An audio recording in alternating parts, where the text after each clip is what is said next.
Good afternoon and welcome to Joy News today. I am Emefa Akosia Adeti. We are live on DSTV channel 421 and GoTV channel 125 and all of our social media handles at Joy News on TV and around the world on myjoyonline.com. Coming up this afternoon, Council of State elections. Now, candidates in Ashanti commence campaign, demand enhanced security for the rerun. Send a clear message and a strong message as well to the Mahama administration. Ashanti region will not bow to intimidation. We'll bring you more as minority in Parliament demand prosecution for the thuggery witnessed during the Ashanti region Council of State elections as they reject attempt to rerun the polls. Also, NSS boss to correct delayed allowances, attributing the phenomenon to endemic corruption. The lowest of that has allowed this to happen now is leadership. If you have the right leadership that is decisive and firm, you wouldn't have reports of this manner. And that is what every Ghanaian should look up to me for. I will lead with integrity, and these things will be a thing of the past very soon enough. We'll bring you details as he assures the release of allowances beginning today. Also, today is World Radio Day. We'll bring you a special report by Emmanuel Jivenu. Stay with us because we'll bring you your comments and reactions from our social media platforms. Many thanks for choosing us. We've got all of this plus business, sports and showbiz in this hour. Please stay for details.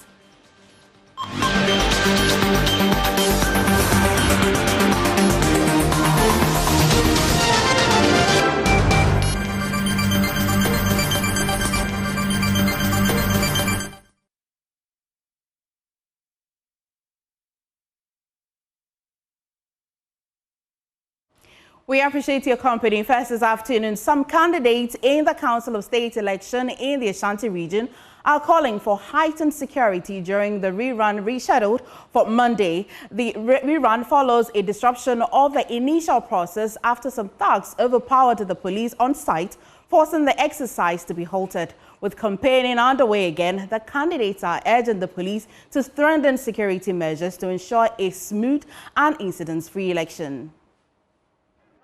The election of Council of State representative for the Ashanti region was disrupted by some thugs. These men, who are yet to be arrested for the crime, destroyed cast ballots and other materials of the Electoral Commission. Francis Oseinsia is the director of the EC in Ashanti region. Nothing. There was nothing. We did not bring anything back. Everything that we took the center was destroyed by the thugs. So nothing came back from the center. It means there was no counting, no declaration. I don't know. Some of you were there. We finished the process. We did the sorting. We allocated the ballot to candidates. Then, as we were about to count, we were counting the first candidate. Then this thing was truncated. So we cannot determine that we've counted 2, 4, 3. But just like we started counting, and then from nowhere they struck on them. Despite the heavy police presence at the election grounds, the police were overpowered by the thugs. The Electoral Commission has since requested heightened security at the election venue. The Ghana Police Service and the National Election Security Task Force have been officially notified to take necessary measures to prevent any further disruptions. Oforiajiman is a campaign team member for Yao Obimpe. He insists on enhanced security at the election rerun. Together, we must find a more serene place to have it done, and then see how best we can put in place appropriate security to protect first and foremost the candidates, to protect delegates who come and vote, and make sure that what happened yesterday does not reoccur. It should not end this way. It's brought a blot on the whole of the region, and none of us is happy about it. Meanwhile, Rose Hamilton's campaign team has kicked off campaigning following the announcement of the rerun. In the next 3 days, the team intends to speak to some delegates to convince them to vote for their candidate. Dr. Kesken Poku is spokesperson. We saw a report by the police. We're also expecting that the police would take their security operations a step higher, because this is becoming one too many, and especially when the RCC was a security zone. it raises more concern. I think the police should be up to their game. So far, all 12 candidates remain active in the race for the rerun. For Joy News, Nanaya Ochima, Kumasi. Well, still on this, the minority in Parliament are demanding the immediate prosecution of persons involved in the disruption of the elections in the Ashanti region. The Ashanti rep onto the Council of State. The process was disrupted on Tuesday when thugs destroyed the electoral materials. Speaking to journalists in Parliament, the Ashanti region MP's caucus of the NPP also rejected attempts to rerun the election, insisting a presumptive winner was known during the counting of the ballots, which was disrupted. Kweku Aprechum Sasapon is NPP MP for Mampong.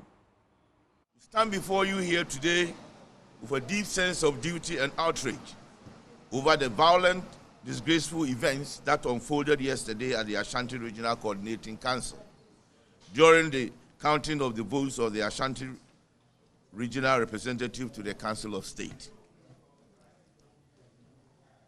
In an outrageous act of lawlessness, known NDC thugs, led by one Ofuribuadu, alias Zuba, a rumored nominee for Kumasi Mayor, stormed the counting center and forcefully snatched the ballot box in a desperate attempt to disrupt the process.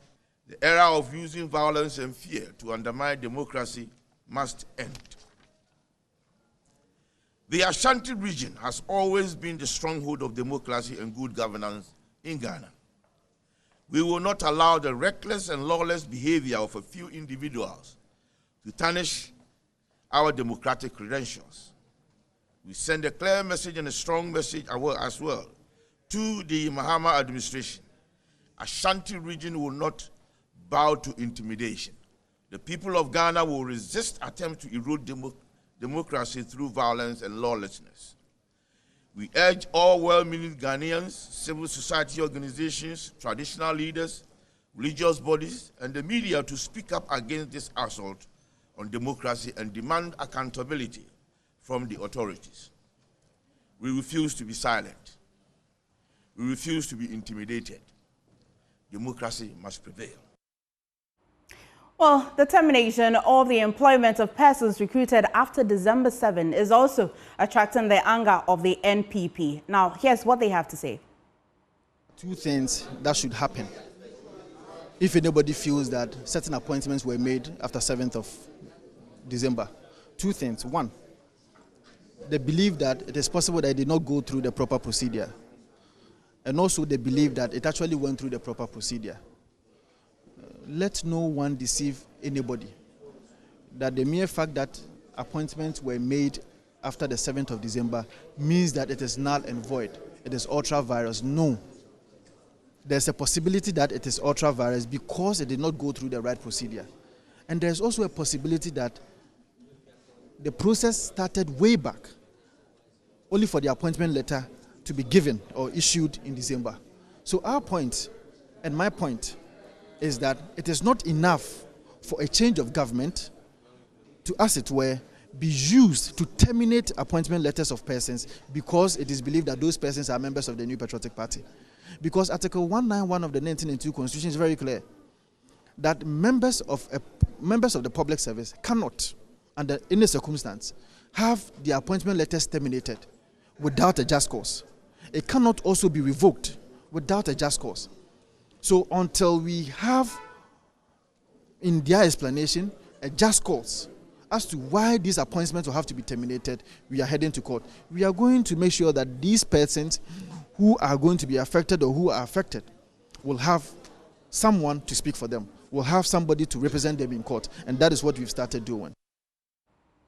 Well, still on this, the Member of Parliament for Inshaiso and former Deputy Finance Minister Dr. Stephen Amwa has condemned the directive from the Chief of Staff to revoke all appointments made after December 7, 2024. The directive has sparked controversy with varying opinions on whether it is lawful. Dr. Amwa described the decision as undemocratic and detrimental to the country's democratic principles. Speaking on the AM show, he said the move is not right and does not support democratic growth. I condemn what is happening. It is not in good faith. It is not supporting democracy. Has it ever been? It's destroying Ghana, and it must not be continued. In the first place, his own brother and my own brother, Honorable Agbana, in Parliament, ask him. He always praises me. Always ask him. When I was appointed as CEO, I never sacked any NDC guy. In fact, he was even scared because of his political nature, and came to my office. Chief, I know we will be sacked, so I want to go. I said, no, my brother, I will not do that. If people do that, it is wrong. Stay. If you now stay and you want to go one day, you can go.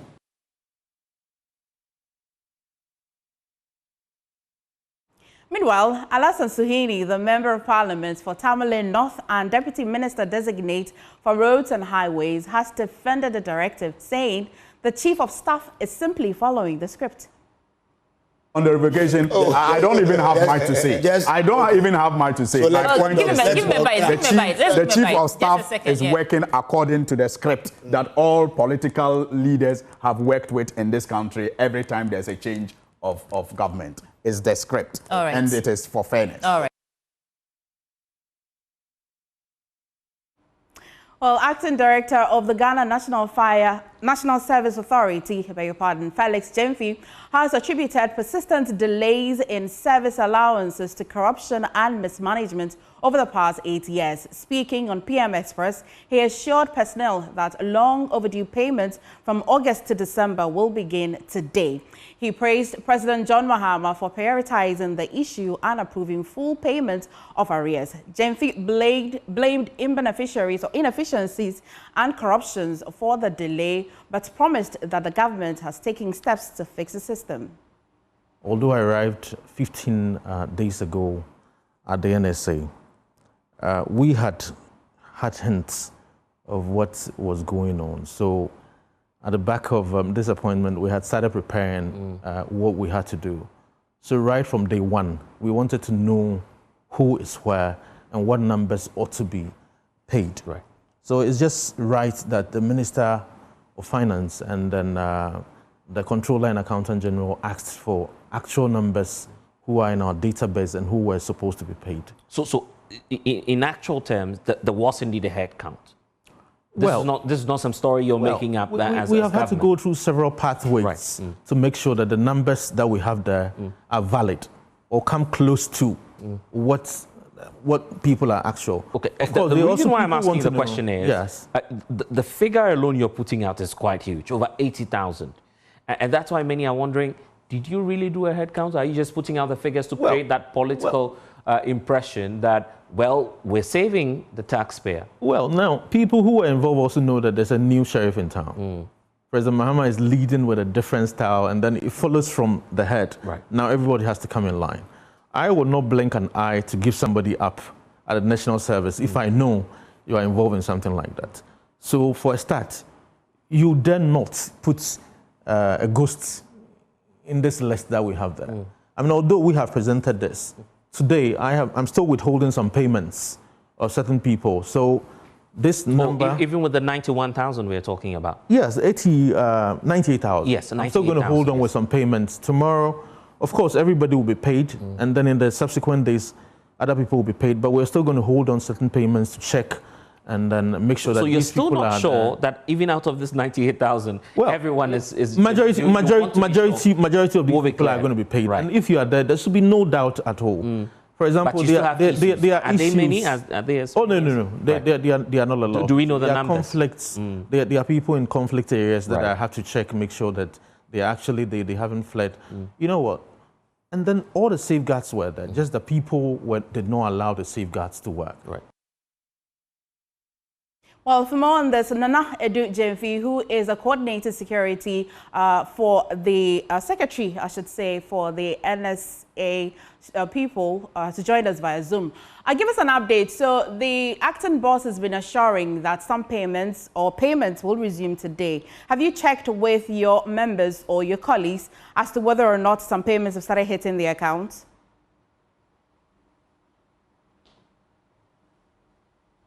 Can you please unmute?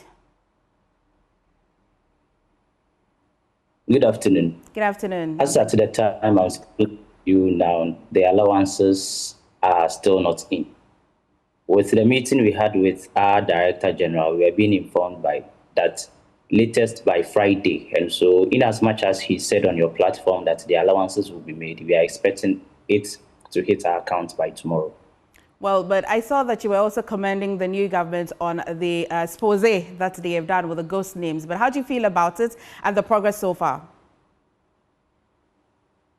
Yes, as an association, it was important that we commended the president for the swift action, because I think somewhere last year around November or December, when the Fourth Estate brought out this expose, it has really given the authority, or it has really put in the authority in a bad light. And so it will serve its best purpose if the processes is hastened, so that we know the real outcome of the cases. But then now, just like you said, it is allegation. And so we can't really state our stance. But then if it happens that these allegations of about 81,000 ghost names are true, then it is really inhumane. And if it also happens that they are not true, then whoever was accused, then I think the right stance will be done. But then for us as an association, or for us as leadership of association, the only interest that we take in this matter is that justice and fairness will be upheld. What's the convention, though, when there's processes of going on for payments? How many days usually would it reflect in your accounts? From the payment, that one most of the times takes about 48 or 72 hours. That is when all the evaluations from the districts to the national level have been done. And it is just up to the disbursement of money. But then if you take it from the point of district evaluation to regional to the gifts to the disbursement, that would take somewhere around 15 days or more. Thank you so much, Nana Edu, for talking to us as a coordinating secretary for the Association for National Service. But I'll take you back to Parliament, where my colleague Kweku Asante will be joining us and bringing us updates. Kweku, and so we've been updating our audience about how the minority has been pushing back, particularly on two things. One will be the re-election on the Council of State matter that happened in the Ashanti region, and as well, Vincent Assefa, Member of Parliament for Tafo, wanting to lead a charge or lead a pack of persons who may be affected by this decision from government. Give us an update on the first one and also the second one. Well, yes, MFA, as regards to the Council of State election, we know that only yesterday the Electoral Commission did put out a notice that we're going to rerun the poll in the Ashanti region because thugs destroyed their equipment, the ballot papers and other things were all destroyed. The Electoral Commission has since set a new date to do this. According to the Ashanti region caucus of the New Patriotic Party, they believe that that decision is not warranted. As far as they are concerned, there was a vote and there was a particular candidate who had a number of votes that, in their estimation, leads them to believe that person should be declared the winner. They do not believe that it is important to declare that there's going to be a re-election because, as far as they are concerned, from the tally of the votes that were done before the fact disrupted the process, one person was in the pole position, for which they would not allow that process to go on. But they are also very much concerned about the security situation around the election. They don't believe that John Dramani Mahama's president is doing enough, is sending the right signals to persons across the country that you cannot go about the thuggery that we've seen since the election of 2024. And so they are speaking about that. As regards to the termination of appointments, we know that ECOWAS has put out an email together with his colleagues in the minority. They are collating the data in terms of the persons who've lost their jobs by virtue of the decision by the government to terminate all recruitment done after December 7 election. According to the NPP, they are going to go to court and ensure that the writing is done with regards to these persons. They do not believe that they've been treated fairly. They say that for these persons who have been in the public service or who are civil servants, the constitution is clear that you cannot terminate their employment simply because they were recruited by a party or a government that has since left office, and for which reason they are going to head to court and challenge the decision by the John Dramani Mahama government to terminate those employments. Before I let you go, Kweku, let's revisit the Council of State matter. Was there any form of pushback from the majority as well? Well, not at the moment. There was a news conference that was addressed by the minority on this matter, in particular the Ashanti Region Caucus. They raised these concerns about the Electoral Commission's plan to rerun the election, as well as the thuggery that we saw in the constituency election, in the regional election when it did happen on Tuesday. We're yet to get a response from the majority, but a couple of them that I spoke to on the record, they told me that they don't believe this is a political matter. They believe this is a matter of security. And they think the Electoral Commission, if they decided to rerun the election, may be on solid ground, but we are yet to get an official response from them. Right. What's happening in Parliament today? Well, as you can see behind me, the proceedings are yet to begin. We expect that any moment from now, they will start. It is a very light business. The Parliament of Ghana does not have much to be doing at this particular point in time. So they do take a lot of statements from members of Parliament. And then we expect today that perhaps the committees of Parliament will be set up as we speak. Since the inauguration of the 9th Parliament, the committees have not been set up. The MPs have been complaining about it, about how it is hampering the efforts of Parliament to hold the new government to account. And so we understand there are meetings ongoing with the Speaker and leadership. If they're able to firm up anything, the committees will be set up today. It will come to the floor for a vote, and a decision will be taken. Kuku, thank you so much. But for your Zoom, I wouldn't know that the lights in Parliament are that bright. Thank you, Kuku. Right, today is World Radio Day and a celebration of the voices that inform and connect us. But for 87-year-old Christian Bluku, who is visually impaired, radio is more than just a device. His 3 radios are his friends, his guides, and his window to the world. Despite his impairment, the octogenarian finds joy in calling into live radio shows, sharing his thoughts on national issues. Emmanuel Jivenu has more. At 87, visually impaired Christian Bluku may live alone, but he's never truly alone.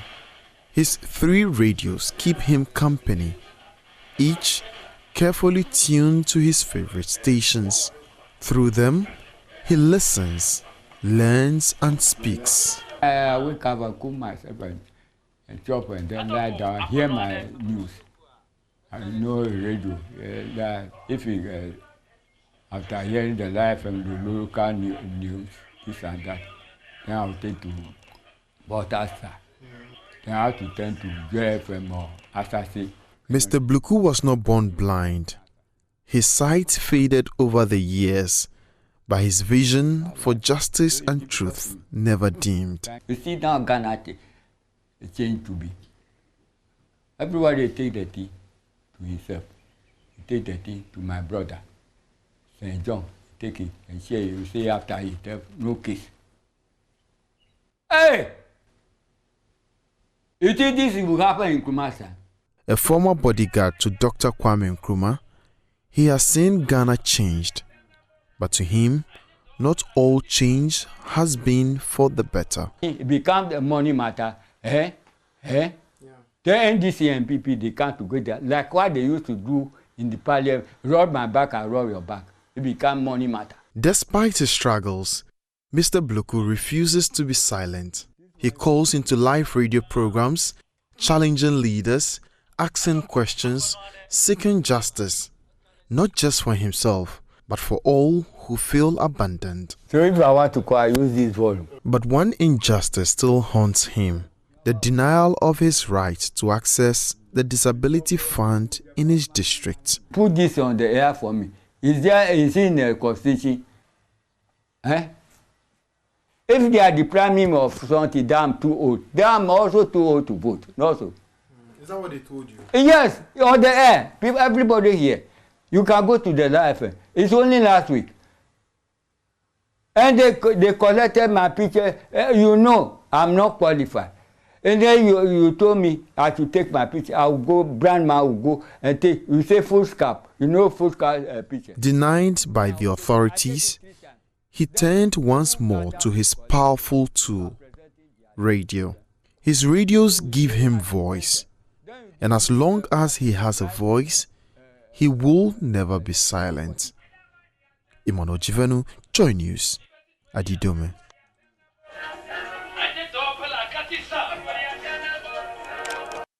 That's why over here with Multimedia, you definitely have to tune into Joy 99.7 FM. We've created very compelling content for you. But moving away from that, some Ghanaians are hailing the government's decision to scale down the National Independence Day celebration as it moves the parade from the Black Star Square to the seat of government, the Jubilee House, to cut costs. Some of those who have been speaking to Joy News say the decision to reduce the grand ceremony to more modest one is laudable and will help the country save money. There's more in this report.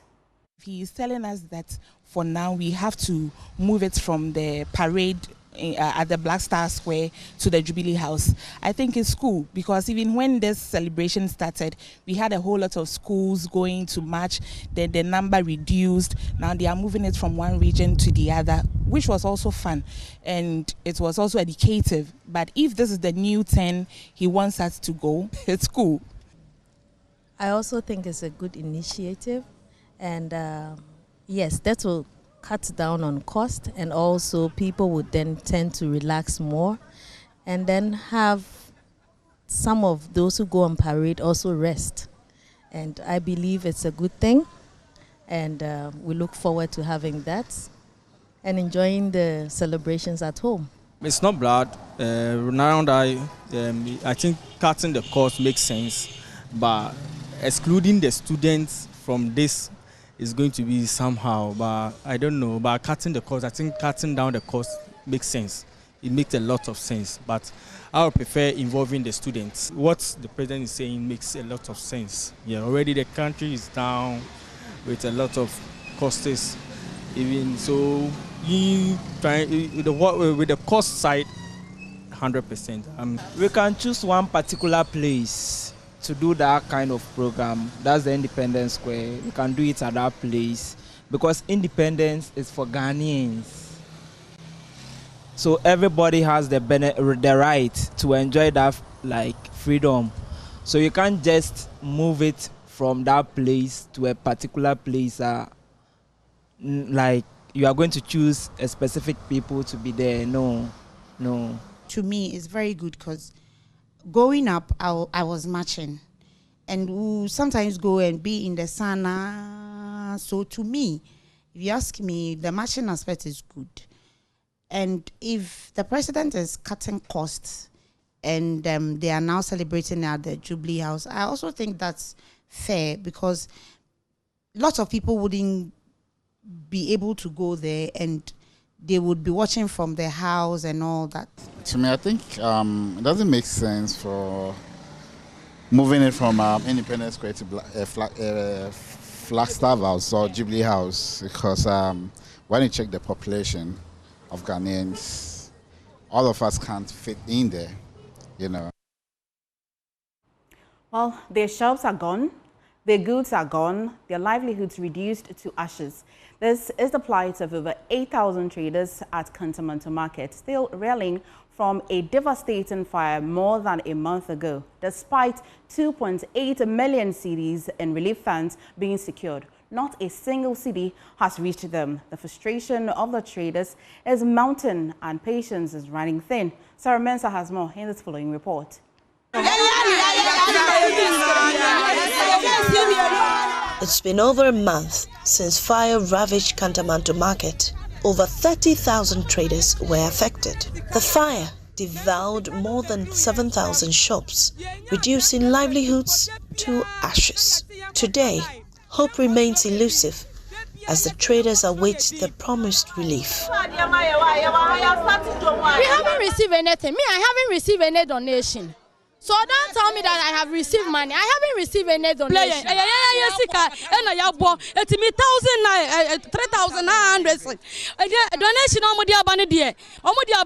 by 1 cedi.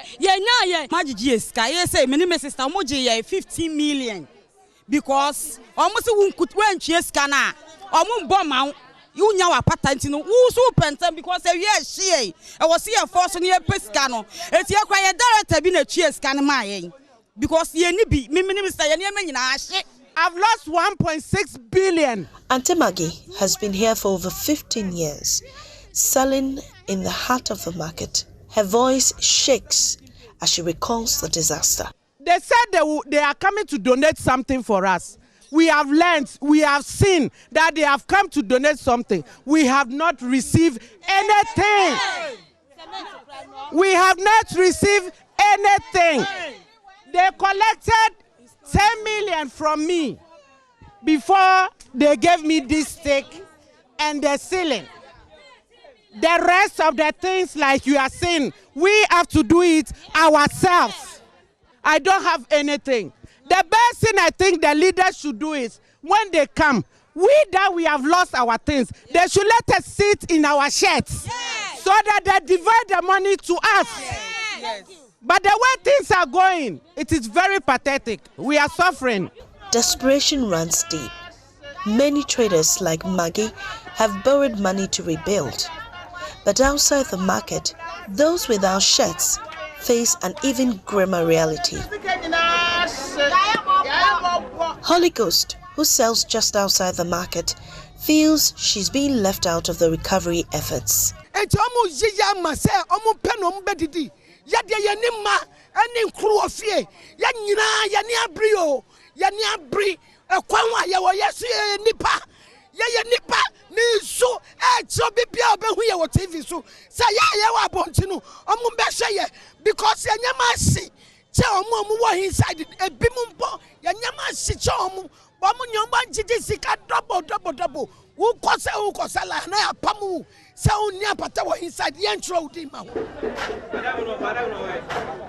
Some traders have already begun rebuilding on their own. Despite the lack of aid, they claim discrimination and they feel abandoned. But the leadership insists they're doing everything they can. Michael Obeng, chairman of the largest trader group and member of the 9-member committee overseeing relief, believes progress is being made. Workmanship. Carpenter for Sika Omudi Edibon chance in New York Niguson. Me, I'm not a cemetery 150 Ghana cities. Ladies will be a 150 Ghana cities. And of course, 3,000 Ghana cities for Libya and Triadama Carpenter Forum. A new beer Jessica.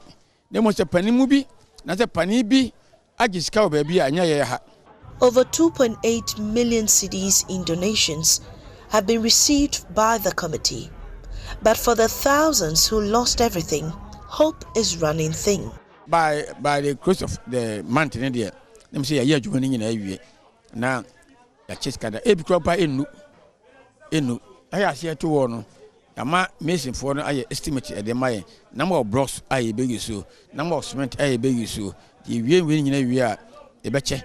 Say you crop part, so on penny 10 billion, which is 1 million Ghana cedis in the year. A betcha. At the Amo be and never can. A cat, the amount for the betcha chayano. I had a year Jumano, as you wear your bonus for conta. That can be asono. Ya chair at the amount and 24 points will be up and coto and the footum, if you are in footum. Maybe be a camera.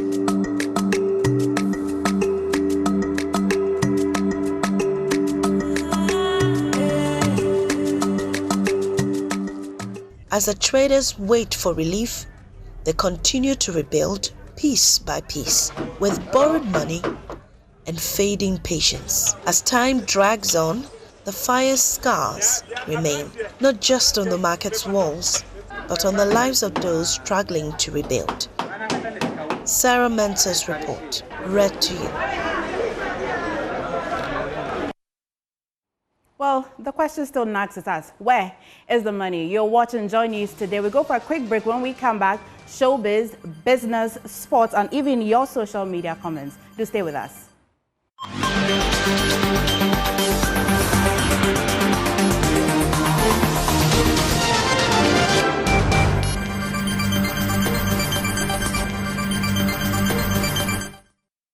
Hi, good afternoon. Welcome to Business. My name is Darrell Kwao. In a significant step to strengthen its ties with the Ghana state, the MD of GCB Bank PLC, the new MD Farihan Al Hassan, has paid a courtesy visit to the Ghana manager to formally introduce himself to him. Here's more in this report. Director of DCB Bank, Farihan Al-Hassan, led a delegation to pay a courtesy call on the government chair, His Royal Majesty King Takite Kuchuru II, at his palace in Accra. The visit aimed to introduce the bank's new leadership and reaffirm DCB Bank's commitment to continued collaboration with the Ghana state. We've got over 30 branches in Accra alone. And it's just fair that before I start work, I come to seek his blessings and to introduce a new leadership team to him. Anything they're involved in, we have to get involved in. This is a very wise king. You would see him talking about women education, girl child education. You will see him talking about health. And these are things that we think that are very important for the sustenance of the community that we operate from. And so you'd see us support him in all the initiatives that he intends to embark on to support the Ghana state. Our mission is to support the economy of the local economy. And so obviously we will drive economic growth through supporting the real sector of the economy, and you'd see GCB play a leading role in that regard. The government chair expressed his appreciation for the visit and assured the delegation of his support in creating an environment where corporate institutions can thrive and contribute to economic growth. Today is a special day because my brother has come to show love and affection to this house, and the honor you bring to this house, we are grateful. We receive you absolutely and pray for credence and God's guidance on your stewardship for the Ghana Commercial Bank. I believe that in your tenure, the bank will be transformed to another level, and that you'll be able to hold our city in support with other banks and even the central bank. During the visit, the GCB delegation presented customary items to the government chair as a sign of respect and partnership. They also announced a 100 Ghana Cedi seed capital commitment to support projects under the government chair foundation, reinforcing their dedication to community development. Now, concerns about Ghana's rising energy sector debts have come up strongly during pre-budget discussions and engagement with the visiting IMF team. George Affe has more on why the country's development partners are worried about the situation. The country's energy sector debts are said to have reached more than $2.5 billion ending last year, and there are strong indications that it could be going up this year. This has raised a lot of concerns for government because of its impact on its expenditure for this year, as it takes some tough measures to reduce the country's total debt stock. Government during the pre-2025 budget engagement is now pushing for some innovative measures to try and contain the situation going forward. While the IMF is also worried about this and its impact on the country's program. This came up during the ongoing meetings with the government about the economy and presentation of the 2025 budget. The IMF is also worried about government spending for last year and how some tough measures should be taken to improve revenue collections for this year. It is not clear for now how these concerns could influence moves to scrap some taxes like the e-levy by government in the 2025 budget. The sports is coming up next. Don't go anywhere.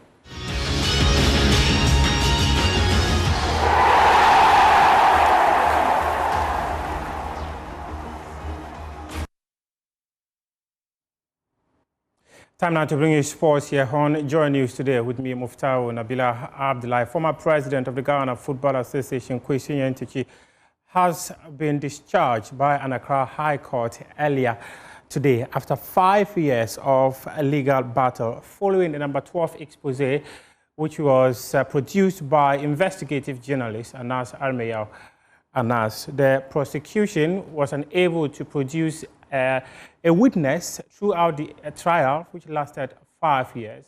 Hence, the decision of the Accra High Court to discharge the former president of the Ghana Football Association. The case, after going through 4 separate judges, all concluded that the accused persons should be discharged following the failure of the prosecution to be able to produce any witness. Kwesi Nyantakyi was charged with corruption and fraud in 2020 after Anas Armeya Anas produced a documentary that investigated corruption, match fixing in relation to Ghana football. He was banned indefinitely by FIFA, but it was later reduced to 15 years by the World Football Governing Body. Now let's hear from former chairman of the Ghana League Clubs Association, J.Y. Appiah. He says that the Ghana Football Association bought buses he described as death trap for its members. Look at the buses, the old buses that they bought for the clubs. Gaka could have come forward and we are rejecting the buses. Let us know the source of the money. But nobody talking about it. I don't know why. It's leadership side. How do you buy 16-year-old bus for a club? Even I understand it, they've not been able to license those buses. Death trap. And nobody talking about it. The buses have not been licensed? And that is what I'm told. Some couldn't get to Pando, those that were to go, couldn't go. I think it was in the press. Yeah. The Pando bus, Hohoi. I couldn't go. Hohoi United bus, I saw it. How can the new bus that we bought? And I think it was bought in the name of the clubs. It's bought for the clubs. Gaka should, even under this current administration, they should have championed the cause of the clubs. But when Kujofiano asked the FA president to resign, his general secretary released a statement apologizing to the FA president. I would have sacked the general secretary of the chairman then. You work under me as a chairman. No, we should not tolerate such things. What influence that? Is it good for association to buy old buses? One contingent was enough. All the buses they bought were new. And we buy a bus for a club, we couldn't go to Pando. New Edubiasi, the buses are there, parked. People, I don't know what is motivating them not to talk. Until the club's administration, either the football club manager administrator themselves or GACA, starts to do the proper thing. The FA will do what it's doing now. That is your sports for now. We do have more sports stories on myjoyonline.com. We appreciate your time.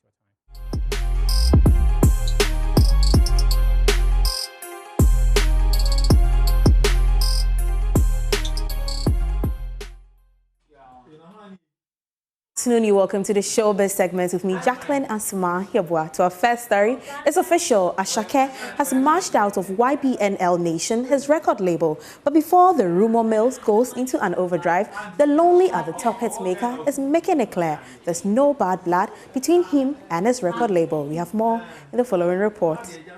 Consider lucky. After whispers of a controversial exit, Ashake has finally confirmed that he's no longer with Olamide's YBNL. And he did it in style by dropping his latest song, Why Love, under his own imprint, Giran Republic. But before you think there's wahala, Ashake already paid tribute to his former boss in his latest song, Military, shutting down any talk of a fallout. Signed to YBNL in 2022, Ashake quickly became one of Afrobeat's biggest stars, and while he's stepping out on his own, he's still keeping his distribution deal with Empire. New label, same as Ashake.